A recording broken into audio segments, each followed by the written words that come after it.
here to explain about the lesson first of class 8 history. How, when and where. How, कैसे, when, कब, where, कहाँ. तो अब देखो ये आपका मॉडर्न हिस्ट्री का फर्स्ट लेसन है, यानी कि आपने क्लास 6 में एनसीएफ पढ़ा, क्लास 7 में मैथमेटिक्स पढ़ा, आपने क्लास 7 में अब मॉडर्न पढ़ने जा रहे हैं. तो मॉडर्न बेटा बहुत इंपॉर्टेंट है, यहाँ पे डेट्स बहुत इंपॉर्टेंट है. तो अब हम बात करते हैं कि जो हमारे पास मॉडर्न हिस्ट्री होता है उसमें आपका क्या क्या इंपॉर्टेंट चीज है. तो बेटा all historians fascinated toward the dates. बहुत सारे जो हिस्टोरियंस होते हैं जो हिस्ट्री लिखते हैं वो डेट से बहुत ज्यादा आकर्षित होते हैं. क्यों डेट से आकर्षित होते हैं? क्योंकि उनको पता है कि अगर वो किसी भी चीज की हिस्ट्री लिखेंगे तो उस हिस्ट्री में डेट का आना जरूरी है. अगर डेट नहीं है तो वो हिस्ट्री समझ में आएगा ही नहीं. अगर मैं बोल दूं कि हाँ अकबर था, तो अकबर की हिस्ट्री तो बताइए कि अकबर जन्म कब लिया था, अकबर कहाँ का था, अकबर भारत में जब जन्म लिया और भारत में वो कब राजा बना, कौन कौन से लड़ाई उसने लड़ा, कब उसकी मृत्यु हुई, कब उसने अपने पुत्र को जन्म दिया. मतलब कि ये सारी चीजें क्या है, ये आपकी डेट से रिलेटेड है. और आप जैसे बहुत सारे बच्चे होते जो बहुत ज्यादा बोलते हैं कि अरे सर ये तो हिस्ट्री बहुत बोरिंग है. बेटा हिस्ट्री बोरिंग नहीं है, हिस्ट्री को आपने बोर किया है. अब टाइम आ गया है कि आप हिस्ट्री को बोर करें. हिस्ट्री आपको बोर नहीं करे, आप हिस्ट्री को बोर करें. ठीक है, अब टाइम अपोजिट है. जैसे पहले क्या होता था, आज कोरोना का हमारे पास क्रूशियल कंडीशन चल रहा है, तो आज हम अपने घर में पैक हैं और जानवर रोड पे घूम रहे हैं. पहले क्या था, जानवर पैक होते थे, इंसान घूमते थे. तो बेटा अब यही टाइम है, हिस्ट्री आपको बोर नहीं करेगी, आप हिस्ट्री को बोर करो. क्या ये डेट तो मैं अभी बता रहा हूं. ओके, सो बेटा अब आपको प्रॉपर तरीके से कॉन्सेप्ट को समझना है. इस लेसन आपको पढ़ना क्या है, how importance of dates, which dates, how do we periodize, what is colonial administration produces record, survey becomes important, what official records do not take, and also some key factors are there. तो बेटा अब मैं आपको बता रहा हूं कि जो आपका मॉडर्न हिस्ट्री है ये टोटल हमारे जो आपका हिस्ट्री है उसको हम कहते हैं आर पास्ट. क्या कहते हैं? Our past. तो आर पास्ट मतलब क्या होता है? आर पास्ट मतलब हमारा अतीत. तो आप जब अपने अतीत के बारे में पढ़ोगे तो अतीत के बारे में पढ़ने से पहले आपको कुछ की फैक्टर्स जानना जरूरी है, और उसमें आपका हाउ इंपॉर्टेंस ऑफ डेट्स. तो मैंने अभी एक लाइन बोला कि all historians are fascinated towards the date when they are going to write about a history of anything. So हमारे पास ये डेट्स कैसे होते थे? तो डेट्स में क्या होता था कि हमारे पास कौन सा रूलर क्राउन पहना था, उसने कौन सी बैटल को लड़ा था, उसकी डेथ कब हुई थी, उसका सक्सीडर कौन था और वो किस डेट में क्राउन किया था. तो ये सारे हमारे पास क्या थे, इंपॉर्टेंट डेट्स होते थे. ठीक है, जो हिस्ट्री से रिलेट करते थे, जो किसी पर्टिकुलर इंसिडेंट से रिलेट करते थे. तो अब हमारे पास हाउ इंपॉर्टेंस ऑफ डेट्स. तो बेटा हमारे पास ये मॉडर्न हिस्ट्री है. तो मॉडर्न हिस्ट्री को पढ़ने से पहले मैं आपको कुछ की फैक्टर बता दूं कि हमारे पास देखो जो यूरोपियन कंट्री थे, जो हमारे पास यूरोप था. ठीक है, तो यूरोप हमारे पास क्या है, एक कंट्री है. वहां पे इतने छोटे छोटे तो देश हैं, इतने छोटे छोटे हैं, लेकिन है बहुत इंप्रेसिव, बहुत डेवलप है. ठीक है, आज भी है और उस समय भी थे. तो उस समय इंडिया कहीं ट्रेडिंग के लिए नहीं जाता था, बट अब वो लोग ढूंढते ढूंढते इंडिया आ गए. ठीक है, वो लोग ढूंढते ढूंढते इंडिया आ गए. जैसे चोर होता है ना, चोर, तो चोर को पता होता है कहाँ रखा हुआ सामान, तो वो उसको बताने की जरूरत नहीं है, वो अपना शिकार ढूंढ लेता है. तो वैसे ही जो यूरोपियन थे वो पहले ही बहुत लालची थे, उनके अंदर लालच आज भी कूट कूट के भरा हुआ है, उस समय भी पहले कूट कूट के भरा हुआ था. तो वो भारत के बारे में सुन रखे थे कि हाँ एक देश था जो बहुत ही प्राकृतिक संपदा से संपन्न था. तो वह लोग क्या थे, वो लोग यूरोप से इंडिया की तरफ आए और वो उनका आने का जो डेट था वो क्या था, यही डेट आपको मतलब अभी बताया ना, डेट इंपॉर्टेंट है क्योंकि हिस्ट्री पढ़ रहे हैं. तो मैं कुछ डेट्स यहाँ पे लिख रहा हूं. 1498, नेक्स्ट है आपका 1602, थर्ड है आपका 1607, फोर्थ है आपका 1616, फिफ्थ है आपका 1664. यहां पे मैं लिख दे रहा हूं पी, यहां पे लिख दे रहा हूं मैं आपका डी, पीडी, और यहां पे पे लिख दे रहा हूं ई, यहां पे लिख दे रहा हूं पी, यहां पे लिख दे रहा हूं एफ, ईपीएफ, ठीक है। तो पीडीईपीएफ, तो हमारे पास ये सब यूरोपियन कंट्री के नाम है। कैसे नाम है तो देखो, P for Portuguese, D for Denmark, E for English, P for Danish, F for French. तो बेटा हमारे पास इंडिया में फर्स्ट यूरोपियन कंपनी कौन सी आई थी? तो पुर्तगीज आई थी 1498। वास्को डी गामा, नाम सुना होगा, ठीक है। बहुत शानदार व्यक्ति थे, इतनी लालची थे कि इतना सब पैसा लेके आते थे इंडिया से और इतना जाके यूरोप में बनाते थे, और लालच इतना अंदर फूट फूट के भर गया था ना कि आसपास के जितने भी देश थे, जैसे ये लोग थे, उनको भी पता चला इन्हीं के माध्यम से, वास्को डी गामा के माध्यम से, अरे ये तो बहुत कमा रखा है, ठीक है, तो कमा रहा है, हम भी कमाएंगे। तो वो भी पीछे पीछे आ गए। तो पहले कौन आ गया? डेनमार्क आ गया। और ये देखो इंग्लिश, इसी के बारे में हमको क्या करना है? डिटेल स्टडी करनी है। यही है इंग्लिश जो भारत में आके हमारे ऊपर शासन किया, ठीक है। अब नेक्स्ट है 1660। आपका ये क्या है? तो बेटा ये आपका डी है, डी मतलब डेनिश, ये एफ आपका फ्रेंच। तो आप एक चीज देखो, वास्को डी गामा भारत आया ना, तो आने के बाद सबसे लास्ट में गया, आया भी पहले और लास्ट में भी गया, क्योंकि सबसे बहुत बड़ा लालची था, लेकिन सबसे शक्तिशाली ये था।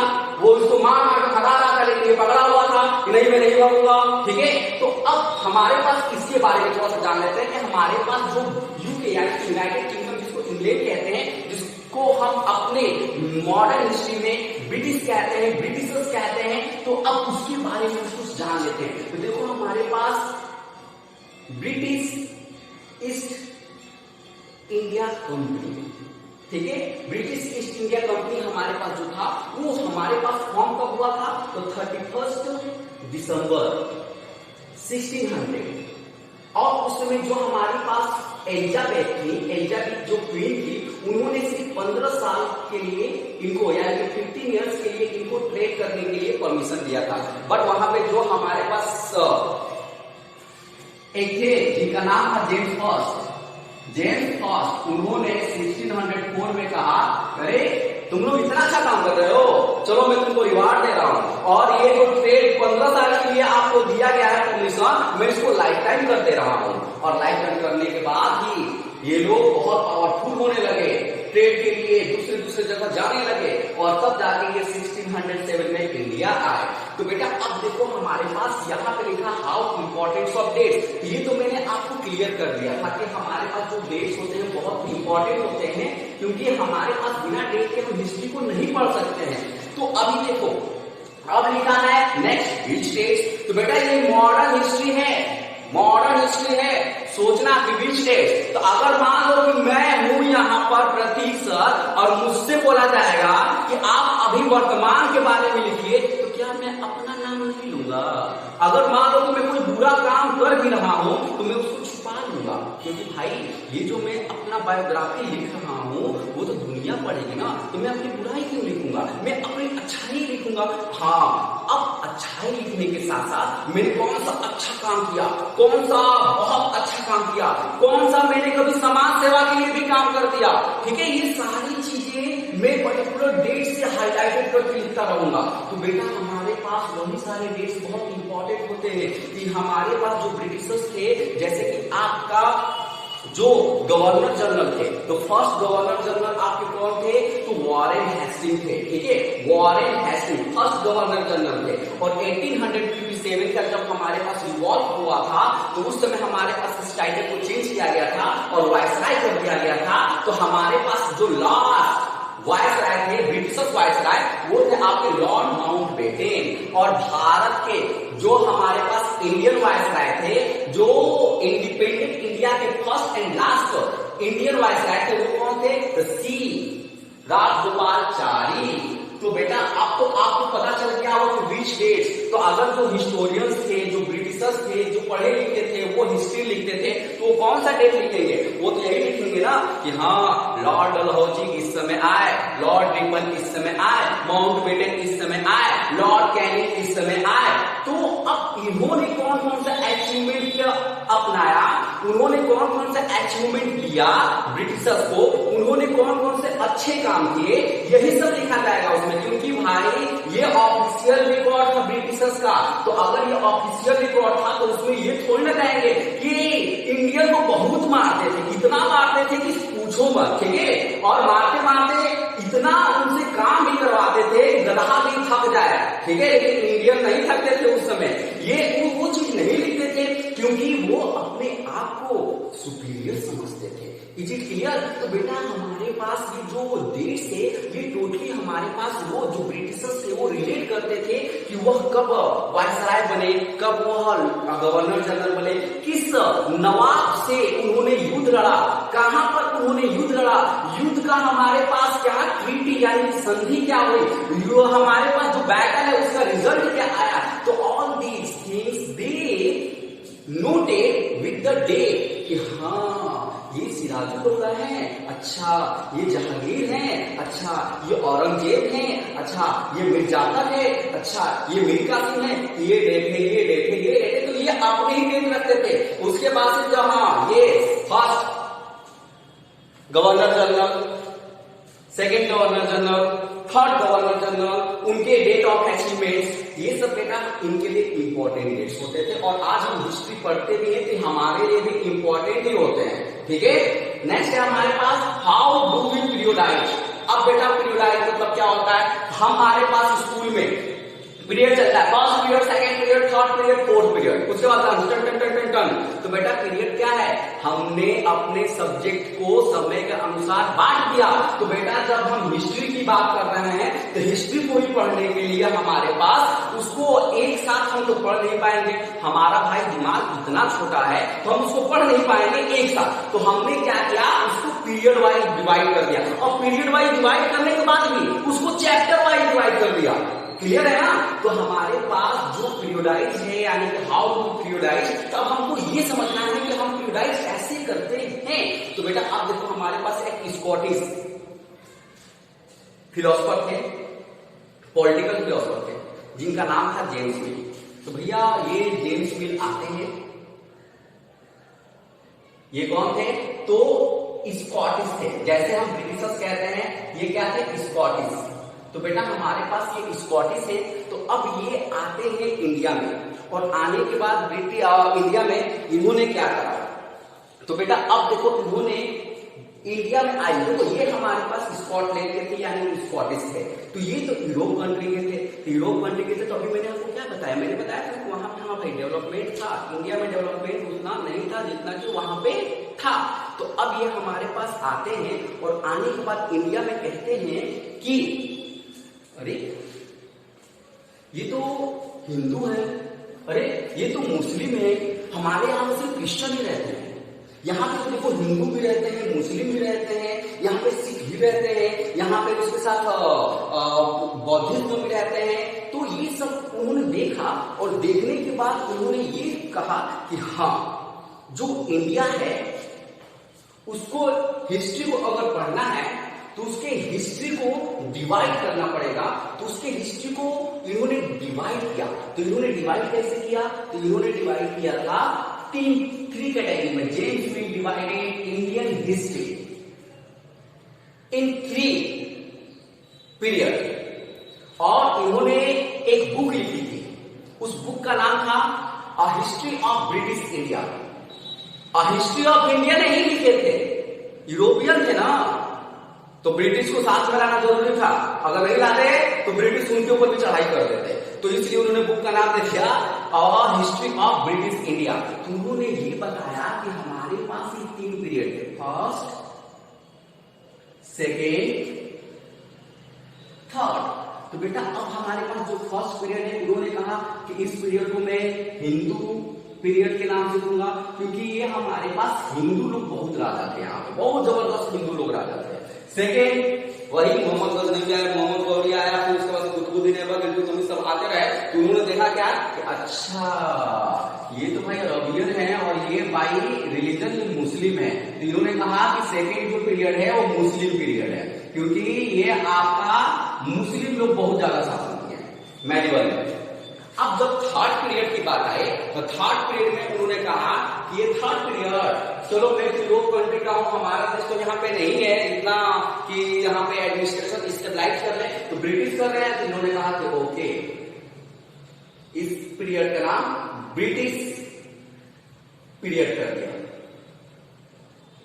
तो बेटा अब देखो हमारे पास इन्होंने जब ये 3 डिवीजन कर दिया इंडियन हिस्ट्री को अपने बुक में, अब हिस्ट्री ऑफ ब्रिटिश इंडिया, तो उन्होंने ये सब चीजें कहा कि हमारे पास जो फर्स्ट पीरियड है वो हिंदू पीरियड है, सेकंड पीरियड है वो मुस्लिम पीरियड है, थर्ड पीरियड है वो ब्रिटिश पीरियड है। मैंने बता भी दिया क्यों, क्योंकि भाई हमारे पास जो स्टार्टिंग में थे हिंदू राजा थे, इसलिए उन्हें जो अर्ली हिस्ट्री थी इंडिया के उसको हिंदू पीरियड कह दिया। जो मेडिवल था उसमें हमारे पास अरेबियन आए थे, नाम अभी बताया, इसलिए वहां पे मुस्लिम रूलर होते थे तो मुस्लिम पीरियड कर दिया। अब इन दोनों के बाद हमारे पास जो एडमिनिस्ट्रेशन स्टेबलाइज करने वाले थे यूरोपियन कंट्री के ब्रिटिश लोग थे, इसलिए उन्होंने ब्रिटिश पीरियड कर दिया। ठीक है, तो अब जेम्स मिल के अकॉर्डिंग वो क्या सोचते हैं, वो उन्होंने ऐसा क्यों कहा? उन्होंने ऐसा इसलिए कहा ब्रिटिश पीरियड, क्योंकि जो यूरोप था अकॉर्डिंग टू जेम्स मिल, जो यूरोप था वो बहुत ही डेवलप था, यानी कि वहां पे डेवलप्ड सिविलाइजेशन था। ठीक है, and James Mill thought that Central Asia and East Asia there was a lower level of civilization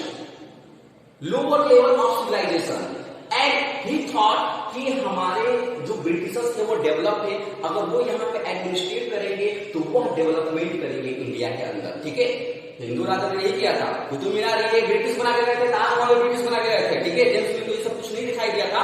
हाँ, लेकिन अब देखो थोड़ा सा हम पढ़ते हैं तो ब्रिटिश पीरियड, तो वो ब्रिटिश को सोचते थे बहुत सिविलाइज थे। उन्होंने ऑब्जर्व क्या किया, उन्होंने ये कहा कि जो ब्रिटिशर्स है, ठीक है, वह लोग बहुत ज्यादा क्रूशियल बिहेव करते हैं, इल ट्रीटेड करते हैं दूसरे लोगों के साथ, लेकिन वो अपने देश के लोगों के साथ नहीं करते हैं। जैसे अफ्रीकन के साथ करते थे, मारते थे, पीटते थे, काम कराते थे, but they well behave with the citizens of their own country.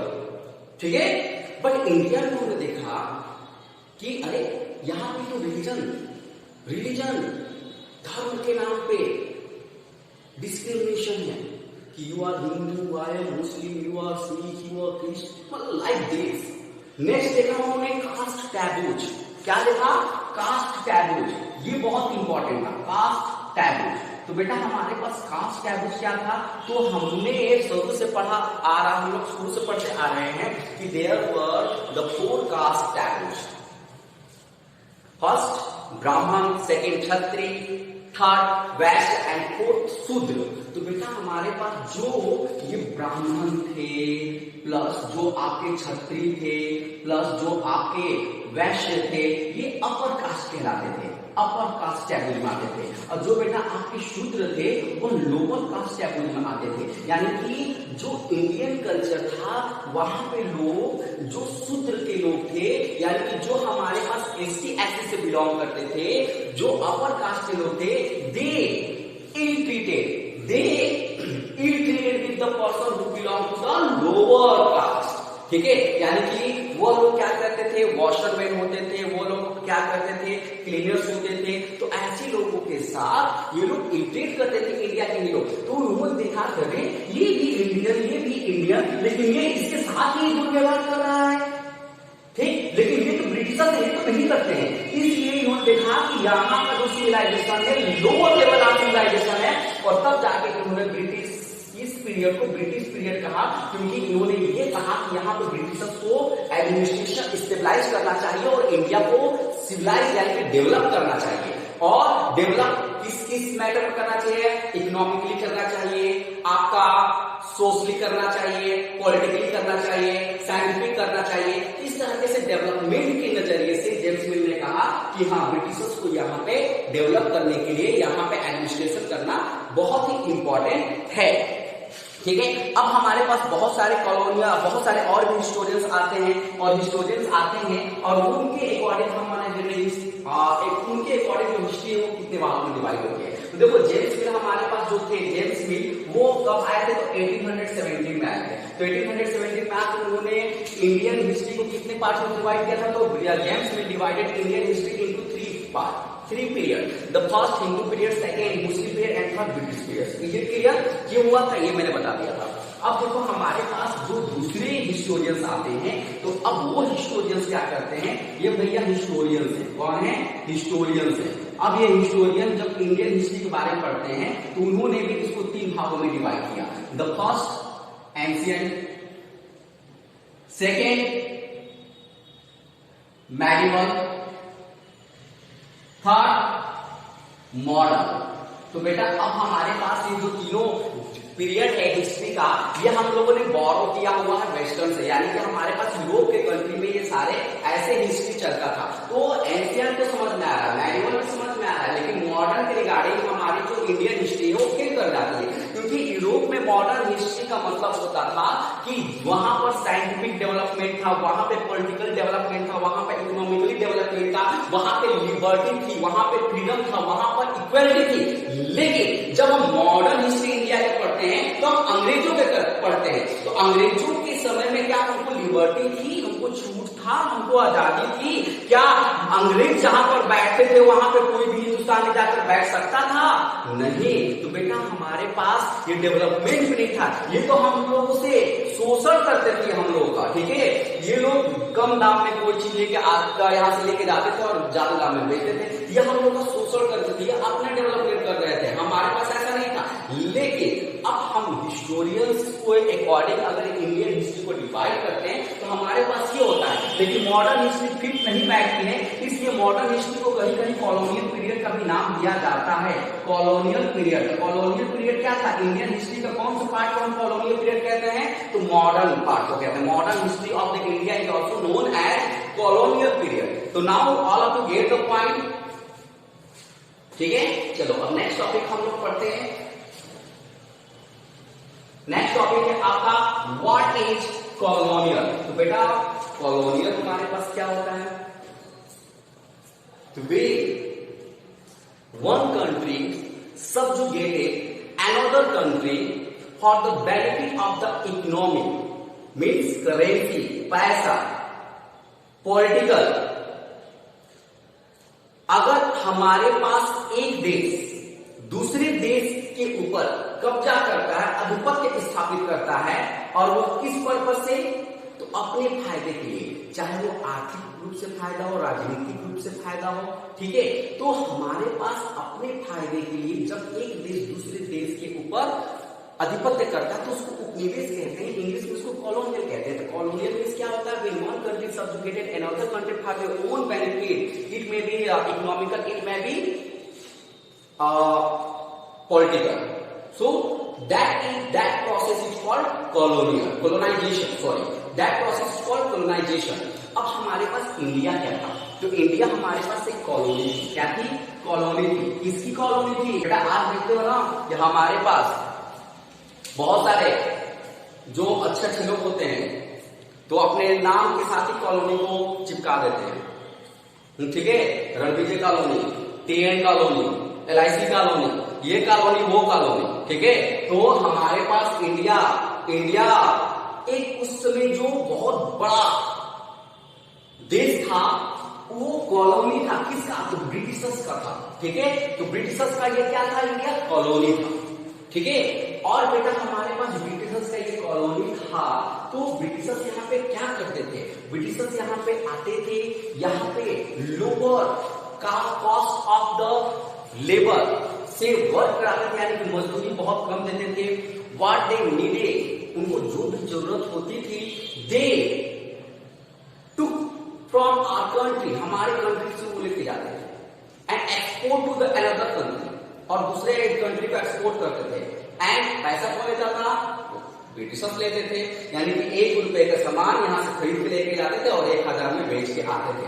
और इंडियन कोई बोलता था, ए भैया ये 1 रुपए वाला नहीं है, ठीक है, आप तो बेईमानी कर रहे हैं, तो इतना मारते थे कि वो बंद कर देता था अपनी आवाज, ठीक है। तो बेटा हमारे पास ऐसे ब्रिटिशर्स थे जो इंडिया को अपना कॉलोनियल स्टेट बना लिए थे। कॉलोनियल स्टेट मतलब अपनी बेनिफिट के लिए जिस जगह पे वो इन्वेस्ट करते हैं और वहां से इन्वेस्टमेंट के बाद जो भी बेनिफिट मिलती है उस जगह को ही हम कॉलोनियल स्टेट के नाम से जानते हैं। तो all of you get the point, what is colonial. Colonial हमारे पास क्या होता है, कॉलोनी क्या होता है, कॉलोनाइजेशन क्या होता है। All of you get the point. Next point बेटा आपका एडमिनिस्ट्रेशन प्रोड्यूसेस रिकॉर्ड। अब ये बहुत इंपॉर्टेंट होने वाला है, ये बहुत इंपॉर्टेंट होने वाला है। Administration produces record. तो बेटा एडमिनिस्ट्रेशन अगर देखो, सपोज दैट कि ये मेरा घर है, ठीक है, इस घर में मान लो कि यहां एक मतलब होल है, छेद है, यहां सांप आ जाता है, ठीक है, और मैं देखा हूं यहाँ पे सांप आता है, मान लो कि पीछे जंगल है, यहाँ पे छेद है, सांप आ जाता है, और अभी कोई अवेयर नहीं है, तो अगर मैं इसके बारे में लोगों को नहीं बताऊंगा, अगर मान लो कि मैं मर गया हूं, तो मैं उसको हमेशा उसको जब भी वो होल करता है मैं उसको ढक देता हूं, ठीक है। अगर मान लो कि अगर मैं किसी को नहीं बताया और मैं चला गया, मर गया, तो अब आने वाले समय में कोई सो रहा है, सांप निकला और काटा, ठीक है। तो बेटा अब ये बताओ कि अगर मैं सबको इसके बारे में अवेयर करा देता कि हाँ इस होल से स्नेक आता है, ठीक है, ये बहुत डेंजर है, तो आज मेरे मरने के बाद भी लोग इसको देखते कि हाँ ये अच्छा ओपन हो रहा है, इसको क्लोज कर दो, ओपन हो रहा है, इसको क्लोज कर दो। तो बेटा हमारे पास क्या था, मैंने अभी क्या बताया, एक डाटा नहीं बताया ना, एक मैंने रिकॉर्ड बताया ना कि हाँ मैंने ये देखा हुआ था, वो रिकॉर्ड फॉलो होते चला जा रहा है। तो बेटा ब्रिटिशर्स बहुत ही चालाक थे, ठीक है, वो अच्छे कामों को तो रखते ही थे अपने डॉक्यूमेंट की फॉर्म में, ठीक है, अपने डॉक्यूमेंट्स में, बट उसके बाद वह क्या गलती किए हैं उसका भी रिकॉर्ड रखते थे कि आने वाला जो हमारे पास गवर्नर जनरल है, चाहे वायसराय है, वो ही गलती दोबारा ना करे, ठीक है, क्योंकि अगर एडमिनिस्ट्रेशन करना है तो हमको ये रिकॉर्ड रखना जरूरी है। और बेटा हमारे पास आप लोग बुक देख रहे हो कि हमारे पास इस बुक में एक चीज यहाँ पे दिया गया है, ठीक है, लॉर्ड रिपिन। लॉर्ड रिपिन हमारे पास ऐसे थे जिन्होंने फर्स्ट टाइम मैप बनाया था, ठीक है, उन्होंने क्या बनाया था, मैप बनाया था, ठीक है। तो मैप बना देखो यहाँ पे, ठीक है, ये है, तो उन्होंने सर्वे किया था। तो सर्वे करने के बाद उन्होंने ये देखा कि हाँ अगर यहाँ पे अच्छे से स्टेबलाइज करना है अगर एडमिनिस्ट्रेशन को, तो यहाँ पे सर्वे रखना जरूरी है। सर्वे का मतलब ये है कि हाँ यहाँ पे पॉपुलेशन कितना है, यहाँ पे जो आपका लैंड फॉर्म है वो कितना है, पॉपुलेशन, ठीक है, पॉपुलेशन कितना है, और आपका जो एरिया है वो कितना है, ठीक है। हमारे पास ये सबका रिकॉर्ड उनको रखना बहुत जरूरी था, तो उन्होंने सर्वे करा दिया। अब हमारे पास सर्वे वो कैसे कराते थे, तो वह पॉपुलेशन वाला सर्वे यानी कि सेंसस कराते थे। फर्स्ट सेंसस इंडिया में कब हुआ था, तो फर्स्ट सेंसस बेटा हमारे पास इंडिया में 1867 में स्टार्ट हुआ था, बट इस डेट को हम फाइनली 1872 में जानते हैं। तो ये स्टार्ट हुआ था लेकिन कंप्लीट हमारे पास प्रॉपर तरीके से ये हुआ था, ये वाला जो डेट है ये हमारे इंडिया के अंदर फर्स्ट डेट था जब हमारे पास सेंसस यानी कि जनगणना हुई। अब वो इकोनॉमिकल बेनिफिट के लिए क्या करते थे, वो लैंड रेवेन्यू वसूल करते थे। तो लैंड रेवेन्यू ऐसे थोड़ी ना कि हाँ अच्छा ये लैंड तुम्हारा है देखो, नहीं, उसका वो लोग प्रॉपर तरीके से सर्वे करते थे कि आपके पास इतना लैंड है, ये एग्रीकल्चरल लैंड है, ये फर्टाइल लैंड है, ठीक है, अनफर्टाइल लैंड है, फर्टाइल लैंड पे इतना टैक्स, अनफर्टाइल पे इतना, मतलब जबरदस्त तरीके से उन्होंने सर्वे करना शुरू कर दिया। सर्वे वो आर्कियोलॉजिकल करते थे, सर्वे वो आपका रेवेन्यू की रिगार्डिंग करते थे, सर्वे वो आपका सेंसस वाला करते थे, बायोलॉजिकल करते थे, ये आपका बॉटनिकल करते थे। ये सारे सर्वे हमारे पास ये ब्रिटिशर्स करना शुरू कर दिए थे। और वो जब ब्रिटिशर्स सर्वे करना शुरू किए थे तो वह रिकॉर्ड रूम रखते थे। क्या रखते थे, रिकॉर्ड रूम। रिकॉर्ड रूम मतलब क्या होता था कि यहाँ पे सर्वे होने के बाद जो भी उनके पास रिकॉर्ड होता था वो यहाँ पे लाके एक प्रिजर्व कर देते थे, रख देते थे। यहाँ पे लाइब्रेरी भी कह सकते हो, लाइब्रेरी वो रखते थे। लाइब्रेरी के बाद आप म्यूजियम भी कह सकते हो, म्यूजियम के बाद आप कह सकते हो कि आर्चिव, नेशनल आर्चिव। तो बेटा आप नेशनल जब आर्चिव की बात करते हूं तो हमारे पास नेशनल आर्चिव ऑफ इंडिया ये कहाँ पे है, ये दिल्ली में है। नेशनल आर्चिव ऑफ इंडिया जो दिल्ली में है बेटा, ये आपका कब बनाया गया था ब्रिटिशर्स के द्वारा, तो नेशनल आर्चिव ऑफ इंडिया ये दिल्ली में है। ये बनाया गया था आपका 1920 में। तो अब ये हमारे पास जो थे ये रिकॉर्ड होके लाते थे, चाहे वो लाइब्रेरी हो, चाहे वो आर्chiव हो, चाहे वो म्यूजियम हो। आप देखोगे गांव के अंदर होते हैं, मतलब विलेज तहसीलदार होता था, तहसीलदार ऑफिस, कलेक्ट्रेट ऑफिस, ये सारे ऑफिस उन्होंने इस्टेब्लाइज किए थे। क्यों किए थे? Because they wanted to keep the record of what they have done, because if उनका जो टाइम पीरियड है वो ओवर होता है तो नेक्स्ट जो वायसराय होता है, जो नेक्स्ट आपका गवर्नर जनरल होता है, तो उसको ये सारे रिकॉर्ड को स्टडी करना पड़ता है, करना पड़ता था कि अच्छा ये चीज यहाँ पे इतना है। क्योंकि अगर मान लो हमारे मोदी जी हैं, तो अगर मोदी जी हैं उनको पता ही नहीं कि भारत की जनसंख्या कितनी है, भारत की सीमा रेखा कहां से कहां तक है, कितना हमारे पास एरिया है, हमारे पास कौन कौन से रिवर है, कौन सा हमारे पास फर्टाइल एरिया है, कौन सा नहीं है, कितने यहाँ पे एससी कैटेगरी के लोग हैं, कितने एसटी हैं, कितने ओबीसी हैं, कितने आपके जनरल कैटेगरी के हैं। अगर ये सब कुछ उनको पता नहीं तो एडमिनिस्ट्रेट कर पाएंगे? नहीं कर पाएंगे। तो यही बेटा एडमिनिस्ट्रेशन के लिए सारे रिकॉर्ड को उनको पहले स्टडी करना पड़ता था। स्टडी करने के बाद उनको ट्रूप्स लाने पड़ते थे। अच्छा यहाँ पॉपुलेशन कम है, यहाँ पे कम ट्रूप्स, यानी कि यहाँ पे कम सैनिक, यहाँ पे ट्रूप्स, यहाँ पे पॉपुलेशन जाता है, यहाँ पे ज्यादा। अच्छा यहाँ पे लैंड फर्टाइल है, यहाँ पे टैक्स ज्यादा, यहाँ पे अनफर्टाइल है, यहाँ पे टैक्स कम। अच्छा ये सारे रिकॉर्ड को रखना है तो चलो library, museum, national archive, magistrate, collectorate office, tehsildar office, इनका उन्होंने निर्माण कराना शुरू कर दिया था। ठीक है, तो बेटा इसलिए उन्होंने रिकॉर्ड रखना शुरू कर दिया। अब बेटा उसमें रिकॉर्ड रखने के लिए उन्होंने एक आदमी को भी चुन लिया। अब वो आदमी कौन था? तो आदमी ये था कैलीग्राफिस्ट। तो कैलीग्राफिस्ट हमारे पास कौन होते थे?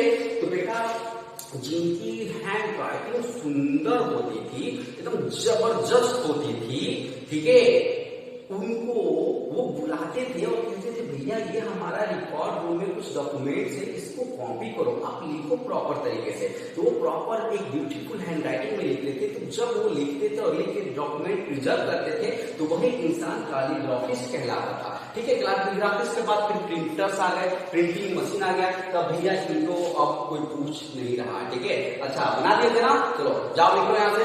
अब प्रिंट पे प्रिंट मारे जा रहे हैं, डॉक्यूमेंट्स एक ब्रांच से दूसरे ब्रांच में अपना ट्रांसफर किए जा रहे हैं। तो बेटा इस तरह से वो रिकॉर्ड रूम रखते थे और इस रिकॉर्ड में वो क्या रखते थे?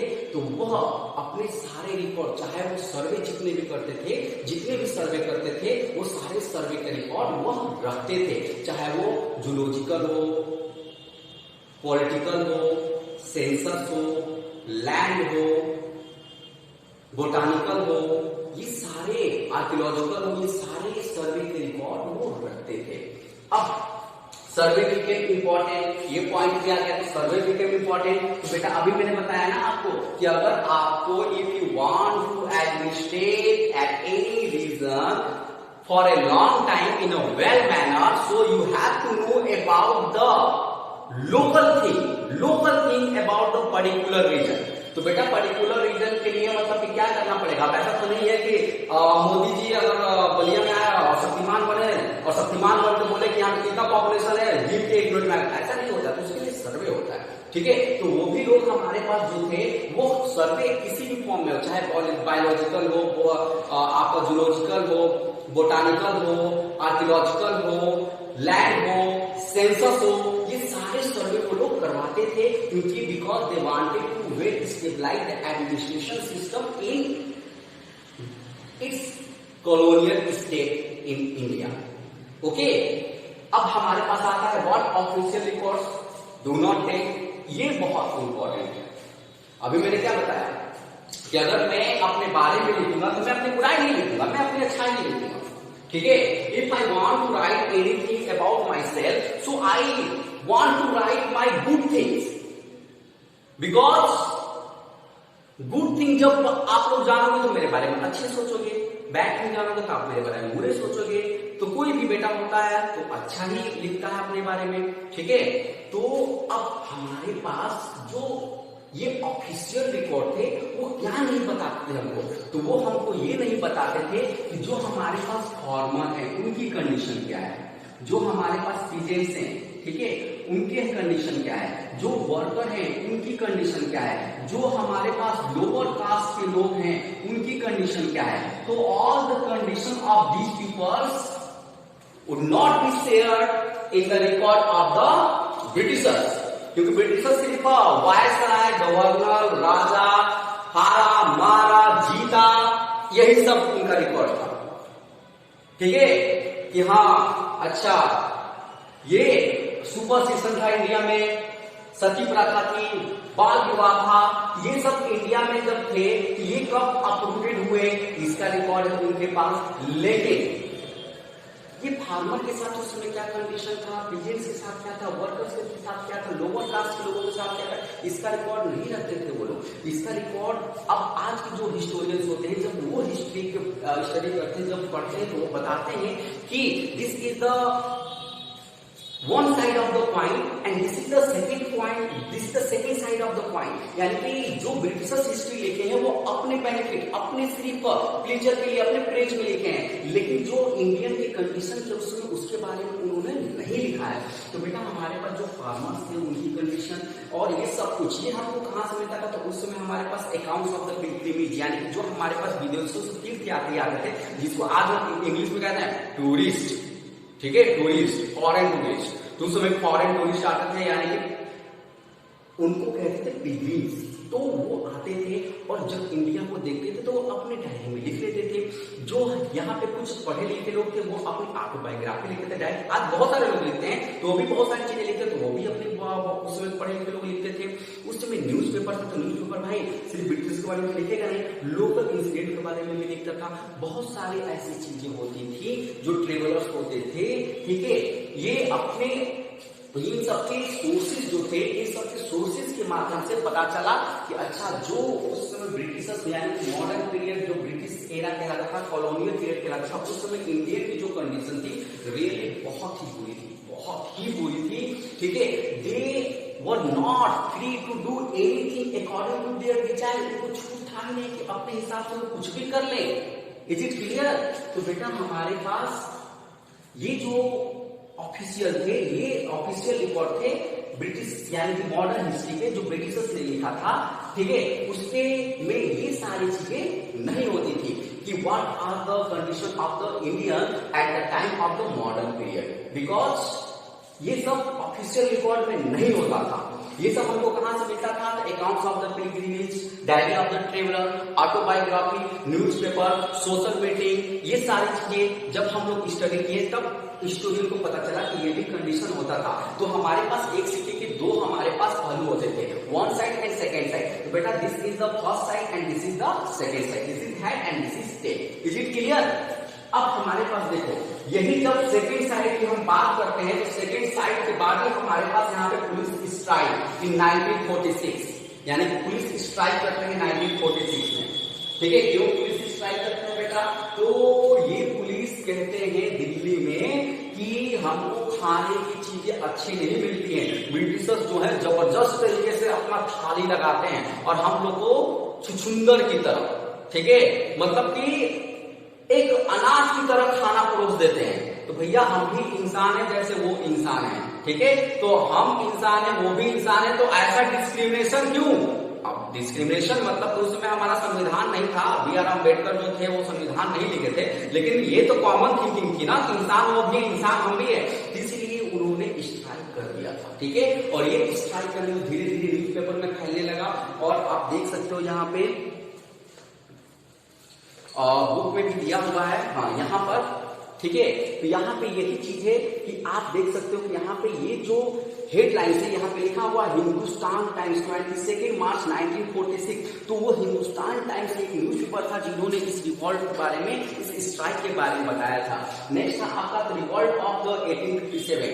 अब देखो हमारे बलिया के मंगल पांडे थे, ठीक, Mangal Pandey first freedom fighter of India, ठीक, तो मंगल पांडे भी हमारे पास स्वतंत्रता सेनानी थे, भारत के प्रथम स्वतंत्रता सेनानी हैं। और रिवॉल्ट ऑफ 1857, तो बेटा आप यहाँ पे देख सकते हो रिवॉल्ट ऑफ 1857 कैसे अंग्रेजों को मारा गया था और 1 साल के लिए भगाया गया था। उस समय भारत की तरफ से लीडिंग कर रहे थे बहादुर शाह जफर सेकंड, लेकिन ये सारी चीजें उनके हिस्ट्री में नहीं है, ठीक है। ये तो जब हम इंडियन हिस्ट्री पढ़ते हैं तब हमको पता चलता है कि अच्छा हम लोग 1 साल तक तो उनको बहुत मारते, जहां दिखाई देते वही मारते थे। तो बेटा वो हमारे पास था रिवॉल्ट ऑफ 1857। नेक्स्ट है आपका म्यूटिनी एट द डॉकयार्ड। जितने भी हमारे पास रॉयल इंडियन नेवी का मतलब कि के म्यूटिनर्स थे, ठीक है, तो वो सब विद्रोह किए, एजिटेट किए, ठीक है। किस चीज के लिए एजिटेट किए? क्योंकि वो ब्रिटिश पॉलिसीज के बहुत ही खिलाफ थे, ब्रिटिश पॉलिसीज के बहुत ही खिलाफ थे। ये सारी चीजें ये न्यूज में आता था, ठीक है, और ये ब्रिटिशर्स के अकाउंट में नहीं होते थे। तो आई hope all of you get the point कि हमारे पास ये हिस्ट्री का लेसन फर्स्ट जो है उसमें हमारे पास क्या बताया गया है। तो सबसे इंपॉर्टेंट पॉइंट यही था कि हमारे पास जो जेम्स मिल थे वो स्कॉटिश थे, 1817 में भारत आए और भारत की हिस्ट्री को उन्होंने 3 भागों में डिवाइड किया, हिंदू एरा, मुस्लिम एरा, ब्रिटिश एरा, ठीक है। ब्रिटिश एरा को हम कॉलोनियल एरा के भी नाम से या कॉलोनियल पीरियड के नाम से भी जानते हैं। हमारे पास नेक्स्ट था कि जो नॉर्मल हिस्ट्री था वो कितने भागों में, जो अन्य हिस्टोरियन थे वो कितने डिवाइड किए थे पार्ट में, तो उन्होंने 3 पीरियड में डिवाइड किया था, एंशिएंट, मेडिवल एंड मॉडर्न। तो मॉडर्न हिस्ट्री को आज हम क्यों कहते हैं कि our modern history border from the west, ठीक है, वेस्टर्न कंट्री। हमारे पास जो उधार लिया गया है, क्यों? क्योंकि बेटा मॉडर्न पीरियड इंडिया में भी है, मॉडर्न पीरियड यूरोप में भी है। यूरोप में लिबर्टी थी, फ्रीडम थी, डेवलपमेंट था, साइंटिफिक डेवलपमेंट था, इकोनॉमिकल डेवलपमेंट था, बट इंडिया में वो चीज नहीं थी।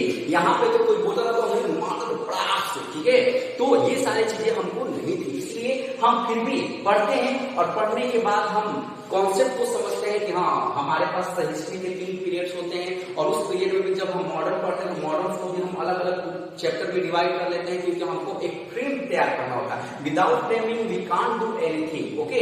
सो बेटा ये एक आपका हिस्ट्री का लेसन था, lesson first. I hope all of you get the point and all of you enjoy this class. अगर आपको ये पसंद आए तो प्लीज लाइक, सब्सक्राइब, शेयर जरूर करना और आप लोग के लिए नेक्स्ट वीडियो में बहुत जल्द लेके आऊंगा। तब तक गुड डे एंड जय हिंद।